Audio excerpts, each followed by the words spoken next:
வெறும் 10 நிமிஷம் மட்டும் போதுங்க. நீங்கள் அப்ளை பண்ணி விட்டுருங்க. அதுக்கப்புறமேட்டு நீங்கள் ரிமூவ் பண்ணி பாருங்கள். உங்கள் ஹோல் பாடியும் நல்லா ஒயிட்டாக பிரைட்டாக மாறிடும். அது மட்டும் இல்லை, இதுக்கு முக்கியமாக ஒரு ஆயிலை நம்ம பயன்படுத்தியிருக்கோமா, அந்த ஒரு ஆயில் நமக்கு போதுங்க. நம்ம ஃபேஸை சுருக்கங்கள் இல்லாமலும் பிக்மெண்டேஷன் இல்லாமலும் நல்லா பிரைட்டாகவும் க்ளோவாகவும் மாற்றி தரத்துக்கு நல்லாவே ஹெல்ப் பண்ணுது. நம்ம ஃபேஸில் நிறைய கருந்திட்டுக்கள், கருவளையங்கள் நீண்ட நாட்களாக போகாமல் பிக்மெண்டேஷன் எல்லாத்தையுமே க்யூர் பண்ணி ஒரு சூப்பரான ரிசல்ட்டை வந்து நமக்கு கொடுத்துருக்கு. வாங்க வீடியோக்குள்ளே போய் இதை எப்படி நம்ம ப்ரிப்பேர் பண்ணுறது அப்படின்றத நம்ம பார்த்துட்டு வந்துடலாம். கேரள மக்கள் காலங்காலமாக பயன்படுத்திட்டு வர ஒரு முக்கியமான ஆயிலை பற்றி தான் இன்றைக்கி பார்க்க போகிறோம். அந்த ஆயிலை பயன்படுத்தி தான் இந்த ஃபேஸ் பேக்கை நம்ம ப்ரிப்பேர் பண்ண போகிறோம். எக்ஸலண்ட்டான ரிசல்ட் கொடுக்குங்க. அது என்ன ஆயில் அப்படின்னா கோகோனட் ஆயில் தாங்க. சுத்தமான கோகோனட் ஆயில் தான் நம்ம எடுத்துருக்கோம். நல்லா செக்கு நாட்டில் கோகோனட் ஆயிலாக எடுத்துக்கோங்க. ஒரு 3 ஸ்பூன் அளவுக்கு நான் கோகோனட் ஆயில் வந்து எடுத்துக்கிறேன். இப்போ நம்ம இந்த கோகோனட் ஆயிலை வந்து ரெகுலராக நம்ம ஃபேஸுக்கு யூஸ் பண்ணிட்டு வரும்போது நம்ம ஃபேஸ் நல்லா க்ளோவாக மாய்ஸ்சராக இருக்கும். அது மட்டும் இல்லை, எந்த விதமான ஒரு சுருக்கங்களும் இருக்காது. ஃபேஸ் பார்க்குறதுக்கு நல்லா ஒரு க்ளோ கொடுக்குங்க. ஹோல் பாடிக்குமே நீங்கள் இந்த கோகோனட் ஆயிலை அப்ளை பண்ணிவிட்டு குளிச்சுட்டு வந்து பாருங்கள். எக்ஸலண்ட்டாக இருக்கும் உங்கள் ஹோல் பாடியுமே. இந்த கோகோனட் ஆயில் மட்டும் தனியாக யூஸ் பண்ணுறதை விட இது கூட இன்னொரு ஆயில் நம்ம சேர்த்துக்கலாம். 3 ஸ்பூன் அளவுக்கு நம்ம கோகோனட் ஆயில் எடுத்துக்கிட்டோம். இது கூடவே 1 ஸ்பூன் அளவுக்கு, அதாவது 1 ஸ்பூன் அளவு கூட வேண்டாம் நமக்கு, அதுலேயும் கொஞ்சமாக நம்ம எடுத்துக்கிட்டால் போதும். ஒரு 1/4 ஸ்பூன் அளவுக்கு நீங்கள் எடுத்துக்கிட்டாலே போதும். இது என்ன ஆயில் அப்படின்னா சுத்தமான பாதாம் ஆயில் தாங்க எடுத்திருக்கேன். ஃபேஸுக்கு யூஸ் பண்ணுறதுக்குனே தனியாக நமக்கு விற்கிறாங்க. அந்த மாதிரி ஆயிலாக பார்த்து நீங்கள் வாங்கிக்கோங்க. 1/4 ஸ்பூன் அளவுக்கு இதில் ஆட் பண்ணியிருக்கேன். ஆட் பண்ணிட்டு நான் ரெண்டையும் நல்லா வந்து கலந்து விட்டுருங்க. கோகோனட் ஆயிலும் பாதாம் ஆயிலும். அப்படி உங்கள்கிட்ட பாதாம் ஆயில் இல்லை அப்படின்னா கண்டிப்பாக நீங்கள் வந்து நார்மலாக நீங்கள் கோகோனட் ஆயிலை யூஸ் பண்ணிக்கலாம். நல்லா கலந்தாச்சு. நல்லா பாருங்கள், திக்கான ஒரு கன்சிஸ்டன்சியில் இருக்கும் இந்த ஆயில் பார்க்குறதுக்கு. அடுத்து நாம் என்ன பண்ண போகிறோம் அப்படின்னா உருளைக்கிழங்கு தாங்க எடுத்திருக்கேன். நல்லா வாஷ் பண்ணிவிட்டு அரை உருளைக்கிழங்கு மட்டும்தான் இதுக்கு எடுத்திருக்கேன். இப்போ இந்த உருளைக்கிழங்கை நம்ம என்ன பண்ண போகிறோம் அப்படின்னா தோல்லாம் சீவணுன்ற அவசியம் இல்லை, நம்ம அப்படியே யூஸ் பண்ணிக்கலாம். நல்லா இந்த மாதிரி துருவி எடுத்துக்கலாம். இதை மிக்சியில் போட்டு அரைக்கிறதுனால நீங்கள் அரைச்சி எடுத்துக்கலாம். அப்படி இல்லைன்னா இதை வந்து துருவி எடுத்துக்கலாம். கொஞ்சம் கூட தண்ணி ஆட் பண்ணக்கூடாது. நம்ம மிக்சியில் போட்டோம்னா அரைப்படாது. ஏன்னா அரை கிழங்கு தானே எடுத்துருக்கோம், அதனால் நமக்கு அரைஞ்சி வராது. இந்த மாதிரி துருவி எடுத்திங்கன்னா நமக்கு நல்லா வந்து ஜூஸ் கிடைக்கும். நம்ம தண்ணி ஆட் பண்ண வேண்டிய அவசியம் இருக்காது. அதனால தான் நான் வந்து துருவி எடுத்துக்கிட்டேன். இப்போ நம்ம துருவி எடுத்ததை இதை அப்படியே நம்ம நல்லா பிசைஞ்சு விட்டு நம்ம இதனுடைய ஜூஸை வந்து எடுக்க போகிறோம். இன்னொரு பவுல் ஒன்று எடுத்துக்கலாம். அதில் வந்து நல்லா நம்ம இறுக்கி பிழிஞ்சோம்னா ஜூஸ் மட்டும் நமக்கு தனியாக வந்துடும். இந்த ஜூஸை நம்ம இப்படியே பயன்படுத்த போகிறது இல்லைங்க. நான் சொல்கிறேன் எப்படின்னு. நல்லா இந்த மாதிரி பிழிஞ்சதுக்கு அப்புறமேட்டு நம்ம கொஞ்சம் நேரம் அப்படியே விட்டுடலாம். விட்டதுக்கு அப்புறமேட்டு இதில் அடியில் வந்து ஒரு மாவு மாதிரி நமக்கு படிஞ்சு விடும். அதை தான் நம்ம எடுத்து யூஸ் பண்ண போகிறோம். அதுக்கு பேர் என்ன அப்படின்னா ஸ்டார்ச் தாங்க. அந்த ஸ்டார்ச் தான் நம்ம யூஸ் பண்ண போகிறோம். எப்படி யூஸ் பண்ணுறதுன்னு நான் சொல்கிறேன். இதே மெத்தடில் நீங்கள் யூஸ் பண்ணிங்கன்னா உங்கள் ஸ்கின்னில் இருக்க பிக்மெண்டேஷனை வந்து சூப்பராக வந்து ரிமூவ் பண்ணிடும். இப்போ நாம் நல்லா பிழிஞ்சு எடுத்தாச்சு. பாருங்கள், இந்தளவுக்கு ஜூஸ் இருக்குது. இது அப்படியே ஒரு 2 மினிட்ஸ் விட்டோம்னா நம்ம அடியில் வந்து நமக்கு ஸ்டார்ச் வந்து கிடச்சிக்கும். இப்போ 2 மினிட்ஸ் ஆகிடுச்சு. இதை அப்படியே மேலாப்பில் நம்ம ஃபில்ட்ரு பண்ணிக்கலாம். பாருங்கள் அடியில் எந்த அளவுக்கு நமக்கு படிஞ்சிருக்கு அப்படின்ட்டு. இப்போ படிஞ்சிருக்கிற நம்ம இந்த ஸ்டார்ச் எடுத்து என்ன பண்ணுறது அப்படின்னா, நம்ம ஆல்ரெடி எடுத்து வச்சுருக்கோம் பார்த்திங்களா, கோகோனட் ஆயிலும் பாதாம் ஆயிலும் மிக்ஸ் பண்ணி வச்சுருக்கோம் இல்லையா ஒரு பவுலில். அதில் வந்து நம்ம இப்போ இந்த ஸ்டார்ச்சை வந்து மிக்ஸ் பண்ண போகிறோம். அப்படியே எல்லாத்தையுமே ஊற்றிடலாம். ஊற்றிட்டு இதை நல்லா வந்து மிக்ஸ் பண்ணலாம். மிக்ஸ் பண்ண உங்களுக்கு ஒரு நல்ல ஒரு க்ரீம் மாதிரி ஒரு கன்சிஸ்டன்சியில் நமக்கு வந்துடும். நீங்களே ஆச்சரியப்படுவீங்க, இந்த மாதிரி மிக்ஸ் ஆகுமா அப்படின்ட்டு. பாருங்கள், நான் மிக்ஸ் பண்ணும்பொழுது எப்படி வந்து க்ரீம் மாதிரி மாறுதுன்னு பாருங்கள். இந்த ஸ்டார்ச் வந்து எந்த அளவுக்கு நமக்கு சேஞ்ச் பண்ணி கொடுக்குது பாருங்கள். அப்படியே நமக்கு நல்ல ஒரு க்ரீம் மாதிரி பார்க்குறதுக்கு எப்படி இருக்குது பாருங்கள். திக்காகவும் மாறிடும் நமக்கு. ஆனால் நல்லா மிக்ஸ் பண்ணணும்.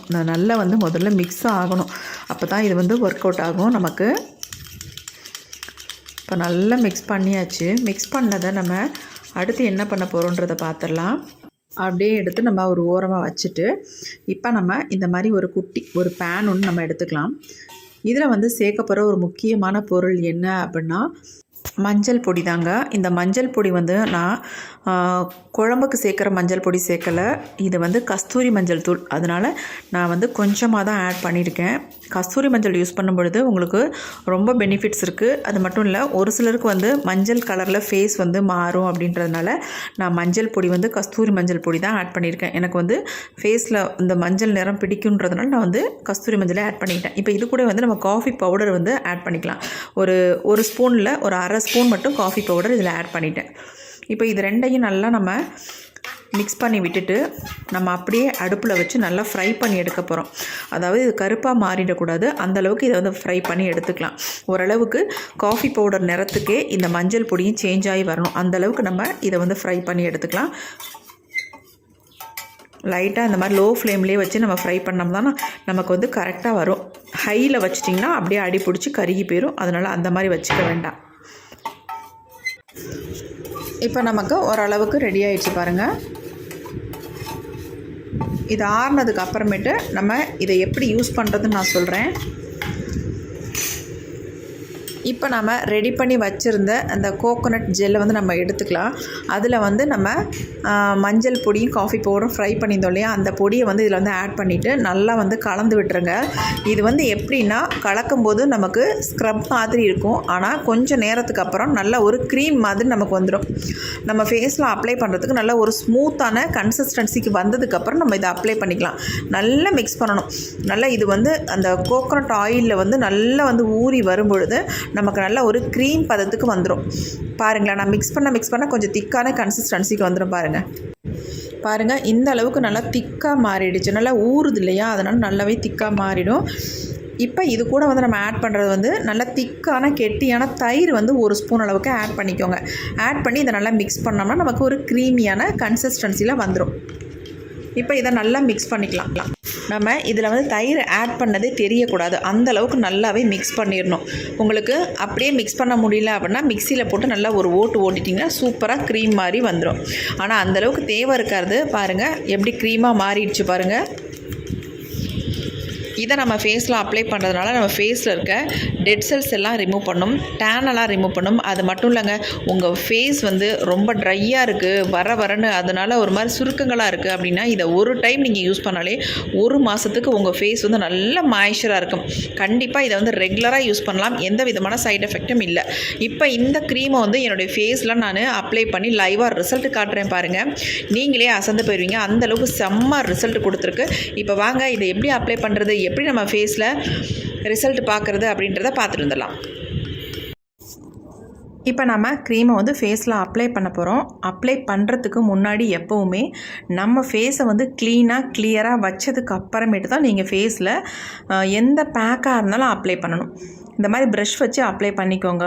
ஏன்னா இதோட கன்சிஸ்டன்சி வந்து கொஞ்சம் திக்காக இருக்கும். நம்ம ஃபேஸில் அப்ளை பண்ணோன்னா நல்லா அப்படியே பிடிச்சிரும். உங்களுக்கு வந்து லிக்விடாக இருந்தால் வலிய ஆரம்பிச்சிரும். கண்டிப்பாக லிக்விடாக இருக்காது. இதை நீங்கள் அப்ளை பண்ண உடனே உங்கள் ஃபேஸ் வந்து அவ்வளோ ஒரு மாய்ஸ்சராக ஆயிருங்க. அந்தளவுக்கு ஒரு சாஃப்டாக ஸ்மூத்தாக ஆகிடும். ஏன்னா இதில் நம்ம கோகோனட் ஆயில் மிக்ஸ் பண்ணியிருக்கிறதுனால அந்தளவுக்கு நம்ம ஃபேஸை வந்து நல்ல ஒரு சாஃப்டான ஸ்கின்னாக மாற்றிடும். நான் உங்களுக்கு ரிசல்ட் காட்டுறேன் பாருங்கள், நீங்களே ஆச்சரியப்படுவீங்க. அது மட்டும் இல்லை, உங்கள் ஃபேஸில் அன்வான்ட் ஹேர் இருந்தால் அதை கூட இது வந்து அப்படியே நம்ம எடுக்கும் பொழுது வந்துடும். அதுக்காக பிருவம்லாம் வந்துருமான்னு கேட்டுறாதீங்க. கண்டிப்பாக பிருவத்தில் முடியெல்லாம் வரவே வராது. அந்தளவுக்கு இது முடியெல்லாம் எடுக்காது. லைட்டாக அந்த கன்னத்து ஓரங்களில் இருக்கிற முடிகள்லாம் நமக்கு அப்படியே சூப்பராக வந்துடும். ஒரு தடவைக்கு 2-3 தடவை நீங்கள் இந்த மாதிரி பேக்கை அப்ளை பண்ணும்போது அந்த முடியெல்லாம் நல்லாவே ரிமூவ் ஆகிடும். ஃபேஸை வந்து நல்லா பிரைட்டாக க்ளோவாக மாற்றி கொடுக்கும். இப்போ நம்ம ஃபுல்லாக அப்ளை பண்ணியாச்சு. 10 மினிட்ஸ் மட்டும் விட்டுட்டு அதுக்கப்புறமேட்டு ஃபேஸை நான் க்ளீன் பண்ண போகிறேன். இப்போ க்ளீன் பண்ணுறதுக்கு முன்னாடி உங்கள்கிட்ட காட்டுறேன் பாருங்கள் எப்படி இருக்குன்ட்டு. செம்மையாக ரிசல்ட் கொடுத்துருக்குங்க. எந்த அளவுக்கு ஸ்கின்னை வந்து பிரைட்டன் பண்ணி கொடுத்துருக்கு பாருங்கள். என் கழுத்தில் இருக்கிற கலருக்கும் என்னுடைய கன்னத்தில் வர கலருக்கும் பாருங்கள் எவ்வளோ வித்தியாசம் இருக்குது அப்படின்ட்டு செம்ம பிரைட்டாக மாற்றிருக்கு. கண்டிப்பாக ட்ரை பண்ணி பாருங்கள். நல்லா வந்து ஸ்கின்னை வந்து ஒயிட்டன் பண்ணி பிரைட்டன் பண்ணி நல்லா க்ளோவாக மாற்றி கொடுத்துருக்கு பாருங்கள். நெத்தியில் எந்த அளவுக்கு பிரைட்டாக இருக்குது அப்படின்ட்டு. ஏதாவது ஸ்பூன் வச்சு இந்த மாதிரி நீங்கள் வந்து க்ளீன் பண்ணிக்கோங்க. நான் நைஃப் வச்சு தான் க்ளீன் பண்ணிக்கிட்டு இருக்கேன். ஏன்னா நைஃபெல்லாம் வச்சு க்ளீன் பண்ணிங்கன்னா உங்கள் ஃபேஸில் ஏதாவது டேமேஜ் பண்ணிடும். அதனால் ஏதாவது ஸ்பூன் வச்சு இந்த மாதிரி கொஞ்சம் கொஞ்சமாக க்ளீன் பண்ணிக்கோங்க. இதை நீங்கள் அப்ளை பண்ணிவிட்டு மசாஜ் எல்லாம் கொடுக்கணுன்ற அவசியமே இல்லைங்க. பார்த்தீங்களா, நான் எதுவுமே பண்ணலை. அப்ளை பண்ணிவிட்டு 10 மினிட்ஸ் மட்டும் விட்டுட்டு ஃபேஸை வந்து க்ளீன் பண்ணிக்கிட்டு இருக்கேன். எந்த அளவுக்கு ஃபேஸை வந்து சேஞ்ச் பண்ணியிருக்குன்னு நீங்களே சொல்லுங்கள். கண்டிப்பாக எனக்கு கமெண்ட் பண்ணுங்கள் உங்களுக்கு எப்படி ரிசல்ட் வந்திருக்கு அப்படின்ட்டு. வீடியோ பார்க்குறதோடு விட்டுறாமல் கண்டிப்பாக ட்ரை பண்ணி பாருங்கள். எக்ஸலண்ட்டான ரிசல்ட் வந்து கொடுக்கும் உங்களுக்கு. இது வந்து ஃபேக் இல்லை, உண்மையான பதிவு. 100க்கு 100% உண்மைங்க. சத்தியமாக சொல்கிறேன். நம்பி இதை ட்ரை பண்ணுங்கள். உங்களுக்கு செம்ம ரிசல்ட் கிடைக்குங்க. உங்களுடைய ஸ்கின் டோனை நல்லா வந்து இம்ப்ரூவ் பண்ணி கொடுக்கும். எனக்கு பாருங்கள் எப்படி இருக்குன்ட்டு. என் ஃபேஸ் செம்ம சூப்பராக ரிசல்ட் கிடச்சிருக்குங்க. நல்லா எல்லாமே ஈவன் டோனில் சேஞ்ச் ஆகிருக்குன்னு பாருங்கள். சூப்பராக இருக்குது. நல்லா சாஃப்டாகவும் ஸ்மூத்தாகவும் இருக்குது. என் ஸ்கின்னை ஃபுல்லாக நான் வாஷ் பண்ணிட்டு வந்துட்டேன். கைக்கும் என்னுடைய ஃபேஸுக்கும் எவ்வளோ வித்தியாசம் இருக்குன்னு பாருங்கள். நல்லாவே சேஞ்ச் பண்ணியிருக்கு. கண்டிப்பாக ட்ரை பண்ணி பாருங்கள். செம்மையாக இருக்குது ஃபேஸு. உங்களுக்கு ரொம்ப ரொம்ப யூஸ்ஃபுல்லான வீடியோ. ஆண்கள் பெண்கள் எல்லாருமே இதை வந்து ட்ரை பண்ணி பார்க்கலாம். நல்ல ரிசல்ட் கிடைக்கும். உங்களுக்கு பிடிச்சிருந்தா மட்டும் ஒரு லைக் ஒன்று போட்டுக்கோங்க. தேங்க்யூ.